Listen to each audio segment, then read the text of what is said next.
That bird just started a wildfire, and it was no accident. Meet the black kite, also known as the firehawk. It's a medium-sized bird of prey that hunts on things like insects, small mammals, rodents, amphibians, and other birds. But some of them have figured out a more efficient way to hunt using fire. What they do is they'll go find a stick that's on fire, whether they take it from a wildfire or a human, and then they drop it on a really dry area. They know what they're doing. And as the fire begins to spread, they'll go sit at the highest point they can find. And they just sit and watch as all of the animals go running from the habitat, like some real supervillain stuff. At that point, every animal's in the open, and they could pick whatever they want. They're actually the only creature outside of humans to utilize fire.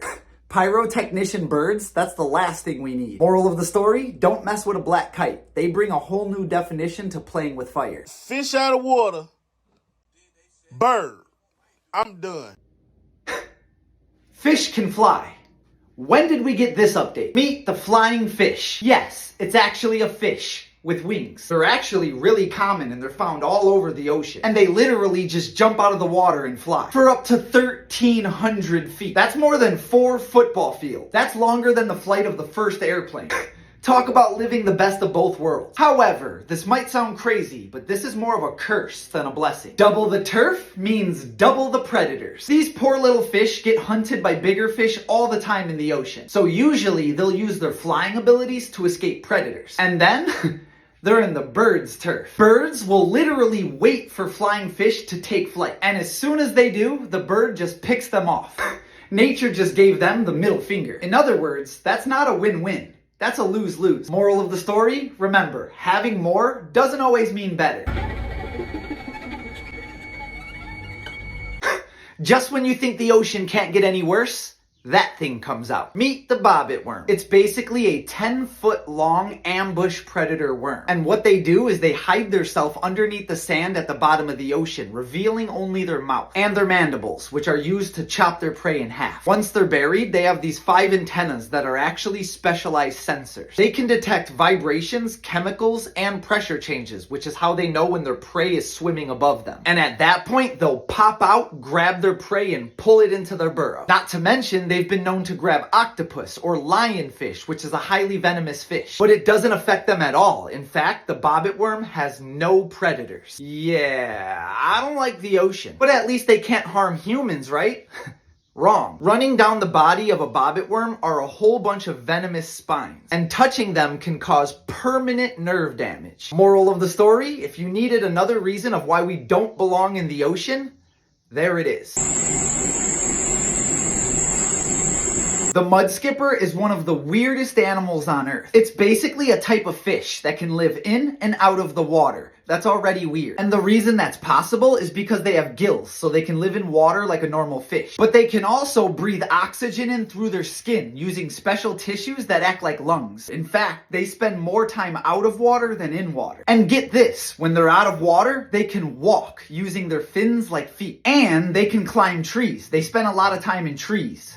Is this real life? Oh, but that's not all. They also have 360-degree vision because they can bulge their eyes out of their head and move them around. And they can blink with their eyes. They're the only fish in the world that can blink. Oh, they also attract their mates by having a jumping contest. That one's like, wow. And let's not forget they can teleport. Well, it's actually called skipping, which is why they get the name mudskipper. Moral of the story, if you ever feel lost, just remember the mudskipper exists. It'll remind you that things don't need to make sense. And as always, follow for more facts. There is a dog in the cheetah cage. It's crazy, isn't it? They feed the cheetahs dogs now. I'm just kidding. The truth is, cheetahs are not as dominant as people think they are. It's a small solo hunter from Africa, so it's difficult for them to find food that they can actually take down. On top of that, since they're small and solo, they also end up as prey to all the elite hunters. We're talking lions, hyenas, African wild dogs, leopards. Mix those two things together and their head is on a never-ending swivel looking for predators and prey. And because of that, scientists say as a whole species, cheetahs are developing severe anxiety and depression. It's gotten so bad that a lot of cheetahs in the wild don't even mate anymore. A lot of them don't even sleep. Which brings us to the dog in the cage. It's an emotional support dog. The idea is if the cheetah has a friend, it might calm its nerves down, break out of its shell, and become more social. Moral of the story, if you go to the zoo and you see a dog in the cheetah cage, now you know why.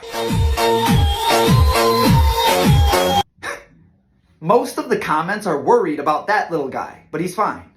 The snake's in trouble though. Meet the mongoose. They only get up to about 10 pounds. But let me tell you, that is the most ruthless 10 pounds in the world. It's like a hyper-aggressive, condensed version of John Wick that's a fully carnivorous hunter. And they are literally designed to fight snakes. Specifically venomous snakes. Like they prefer venomous snakes. King cobras, regular cobras, rattlesnakes, vipers, it's on site.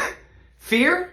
Never heard of her. But basically, the reaction speed is faster than a cat, so they can avoid all of the snake's bites. And once it gets close enough, it'll bite the head of the snake, crushing the skull. But the crazy thing is, even if they do take a bite, it's not that big of a deal. They have a protein in their body that binds to the protein in snake venom and digests it, like food. So usually, a venomous snake bite will just knock them out for like 15 or 20 minutes. And then it's on to round 2. Oh, geez. That was dumb. That's like the last bird in the world you ever want to mess with. Meet the golden eagle. They're considered by many to be the perfect hunter. And honestly, it makes sense. First off, they're huge. They have a 7-foot wingspan. Imagine Shaquille O'Neal sideways. There you go. They also have telescopic vision, like a telescope. They can see a mouse from 2 miles away. And once they spot their prey, that's when the real show begins. The eagle will proceed to dive bomb at over 200 miles an hour, which makes them the second fastest creature in the world, and that's barely behind the peregrine falcon. And then they grab their prey with the strongest grip strength of any eagle in the world. Almost 800 pounds per square inch. That's 10 times the grip strength of a human. Oh, and this is what they're squeezing with. 3-inch talons. Moral of the story, remember, make good decisions, not bad decisions. Run, run, run.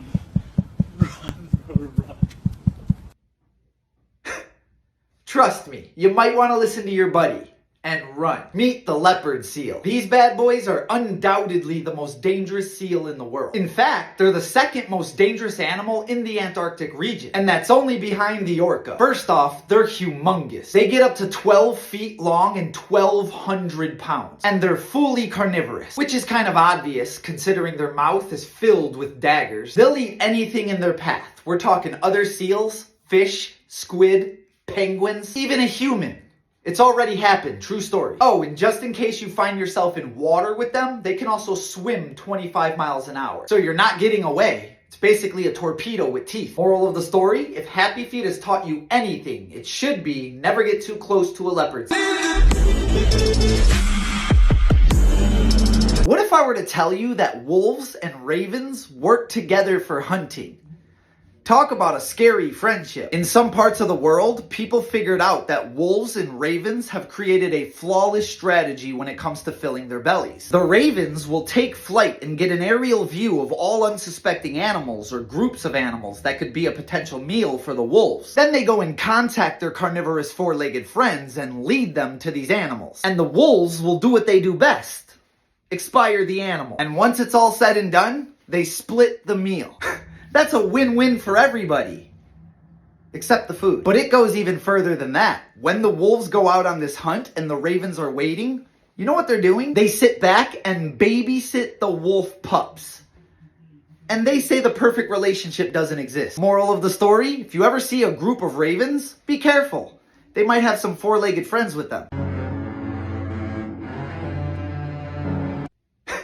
There's only one animal that you feed bowls of blood. Meet the vampire bat. It's one of the most unique animals in the world. First off, they can walk, like you saw in that opening clip. They can also run and jump. They're the only bat that can. On top of that, a lot of people think bats are blind, but that's not the case. Dracula over here has excellent vision, even better than a human. And they can smell in infrared. They can smell heat.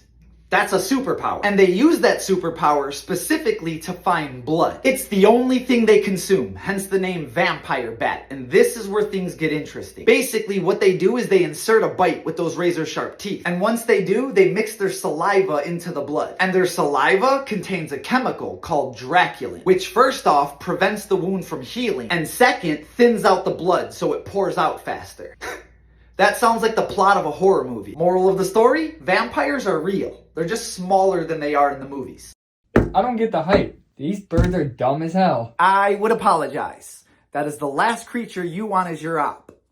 Let me tell you something. Meet the crow. Now, I shouldn't have to explain this, but these things are far from dumb. It's basically a brain with wings. They have the intelligence of a 7-year-old. To put that into perspective, a dolphin has the intelligence of a 4-year-old. Let that sink in. They could solve puzzles. They can use tools. They'll even pick up a walnut, drop it into the road, wait for a car to run it over so that they can go and get the nut. I wouldn't even think of that. When a crow dies, the other crows will come and investigate the area to figure out how. And if they can't figure it out, they'll stop eating the food in the area in case that's what did it. But most importantly, they can remember your face. They don't, however, remember what the word forgiveness means. So if you end up on their bad side, these flying middle fingers will attack you every chance they get, they'll drop stuff on you, and they'll tell the homies to do the same. And there's a lot of homies. Not just that, they will tell their children about you. So you could end up fighting a crow because of something you did to its grandpa. Oh yeah, they can also talk. Tickle, tickle, tickle, tickle, tickle. If I heard that in the woods, you're gonna see me hit a 40-yard dash that you didn't even know was possible. Moral of the story, if you even mess with a crow in your dreams, I would wake up and apologize.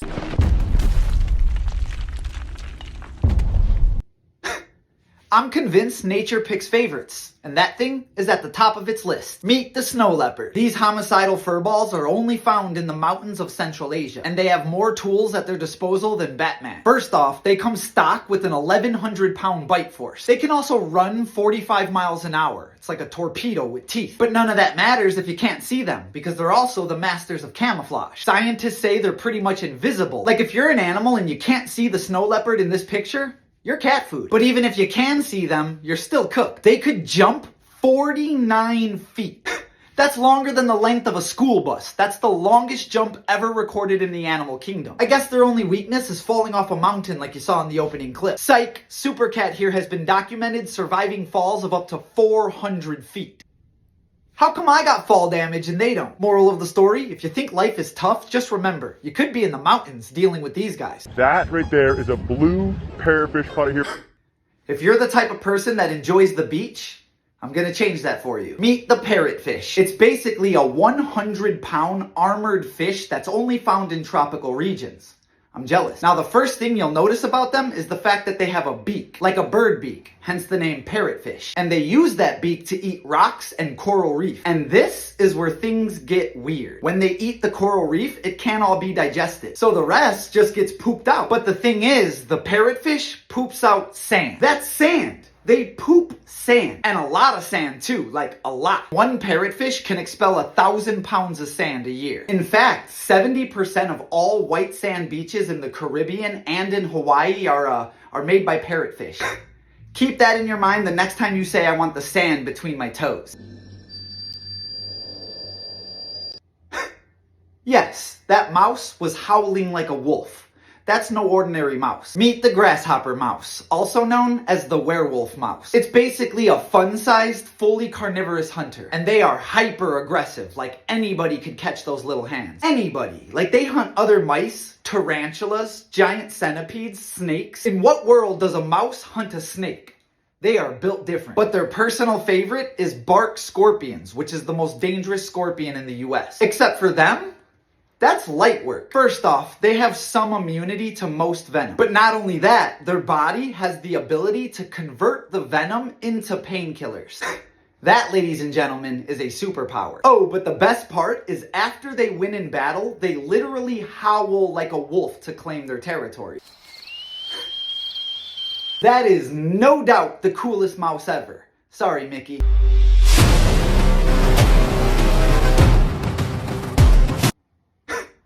I wish I could tell you you're tripping, but nope, that's a buffalo. Meet the water buffalo. As many of you know, this is one of the largest animals on Earth, getting up to 2,000 pounds, an absolute unit. They can also run 30 miles an hour, which is completely unnecessary for 1 ton to move that fast. Especially because they're usually with all their homies. They travel in groups of up to 100.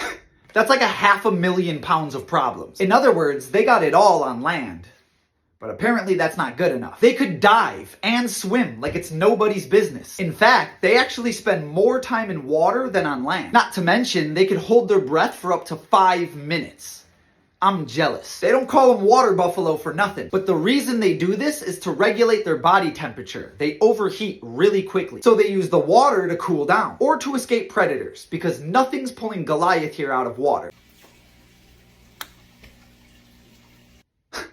The mantis shrimp is one of the most unique creatures on Earth. A lot of you probably know about its incredible punching power, and I mean incredible. They're actually the strongest puncher in the entire animal kingdom, and they punch 50 times faster than we blink. It's actually so fast that when they throw it, they heat the water up around them to a temperature that almost matches the surface of the sun. That's a literal superpower, and that's not even the craziest thing about them. They also have the most sophisticated eyes in the animal kingdom. They can see more types of light than any other creature on the planet, including UV lights, polarized lights. And by the way, cancer cells reflect polarized lights, so they can see cancer in your body. And now scientists were able to create a camera that can see cancer in your body by mimicking a mantis shrimp's vision. They can also see infrared waves, so creatures can't even hide from them. As far as I'm concerned, that's a superhero pretending to be a shrimp. Moral of the story, if you ever think life is unfair, just remember, you could be a crab having to deal with mantis shrimp.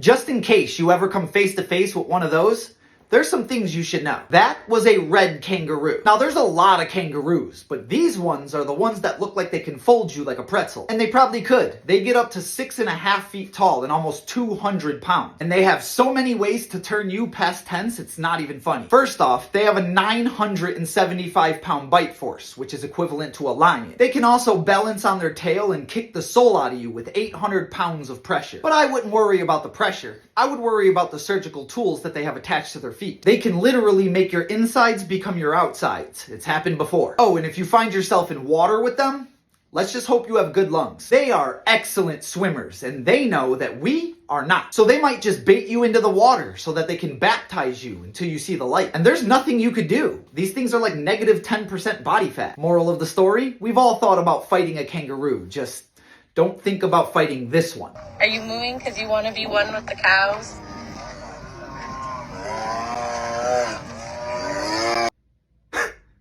Allow me to explain. On top of being a 600-pound carnivore with razor-sharp claws and a 1,000-pound bite force, tigers also have a special ability. They've learned to mimic the sounds of animals in their environment, and they do this to make hunting easier. As if they need that. Basically, what they do is they'll mimic the sound of, say, a monkey. That causes the other monkeys to come and investigate, and they end up walking right into a trap. Can you imagine hearing a person yelling and then running outside just to find out that you got finessed by a 600-pound cat? I don't like it. But to make it even better, tigers also know when breeding season is for some animals. And they'll mimic the sounds of those animals looking for a mate. It's breeding season, so a mate is gonna show up and the tiger's just gonna be sitting there like, gotcha. In other words, tigers learned how to make their food come to them. Dirty game. The platypus is probably the weirdest animal that exists on Earth. It's like a duck mixed with a beaver with an otter's feet. They're also a mammal that lays eggs. And they're venomous, which is also weird for a mammal. And the way their venom works is wild. It's found in their back legs. And basically, they just kick you and drive their spurs into you, which injects the venom. And scientists pretty much know nothing about their venom. There's no cures to it. And get this, when they jump in water, their eyes and their ears shut down, so they're pretty much deaf and blind. But it's cool, because they can connect to the electromagnetic field of any creature, so they can hunt creatures by detecting their electrical pulses. Call me crazy, but that's a superpower. They also have no teeth, so when they need to chew, they just throw rocks in their mouth to grind up their food. And I don't know where the food goes, because they also don't have a stomach. Moral of the story, if you ever feel weird like you're an oddball, just remember, the platypus exists. Bro, what are you? You do not want to touch that. That walking mustache will tear you up. That was the puss caterpillar. They're found in the United States, mostly Texas. And they just so happen to be the most dangerous caterpillar in the country. You see, the only thing you really notice about them at first glance is their awesome haircut. But underneath all that hair are venomous spines. And these venomous spines pretty much run all the way across the caterpillar's body. Hiding your stingers? That seems kind of unfair. But what's worse is each venomous spine has its own venom gland. So the more spines you touch, the worse it gets. If you grab one, I am sorry. And if you do get poked, you're gonna get met with immediate searing pain and swelling, followed by vision problems, difficulty breathing, and blisters that can last for weeks. And the pain is said to be worse than the bullet ant. You know, the ant that's said to have the most painful sting in the world. Moral of the story, if you ever see this walking toupee out in the wild, trust me, you don't want to touch it. And as always, follow for more facts.